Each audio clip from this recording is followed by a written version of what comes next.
মাঝে মধ্যে কিন্তু এরকম একেবারে নর্মাল খাওয়াও সত্যি অমৃত থেকে কিছু কম নয়। ভাত, ভাজা, ডাল, শুক্তো, শশা আর তার সাথে আচার। ওফ! কী যে ভালো খেয়েছি। আর এই ভাজাটা কিসের বলো তো? সেটা হচ্ছে বাঁধাকপির পকোড়া। এই ১ম এ বাঁধাকপির মধ্যে আমি একটু লবণ মাখিয়ে রেখেছিলাম। সেটা থেকে দেখো বাঁধাকপি দিয়ে জল বেরোচ্ছে।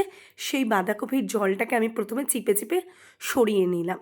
আর তারপরে বাঁধাকপিটা নিয়ে তার মধ্যে নিয়ে নিলাম আতপ চাল বাটা, দিয়ে দিচ্ছি হলুদ গুঁড়ো, দিয়ে দিচ্ছি কালো জিরে আর অল্প সামান্য গুড় আর কাঁচা লঙ্কা চিড়ে দিয়ে দিলাম।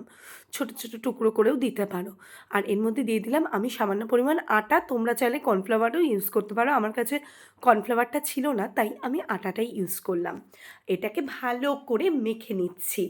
আর তারপরে কিন্তু কড়াতে সর্ষের তেল দিয়ে দিলাম। সর্ষের তেল দিয়ে বেশ পকোড়ার আকারে ছোট ছোট করে দিয়ে লাল করে ভেজে নিলেই হলো কিন্তু বাঁধাকপির পকোড়া। খেতে যতটাই না টেস্টি আর একেবারেই মুচমুচে হয়েছিল জানো। আর কখনো কখনো এরকম সাধারণ খাওয়াও কিন্তু অমৃত থেকে কম হয় না। মাছ মাংস সব কিছুই যেন একদমই ফেল এই খাওয়ার কাছে। আর বাঁধাকপির পকোড়াগুলো কিন্তু খুব টেস্টি হয়েছিল। আমি খানিকটা লাল করে ভেজে নিয়েছি।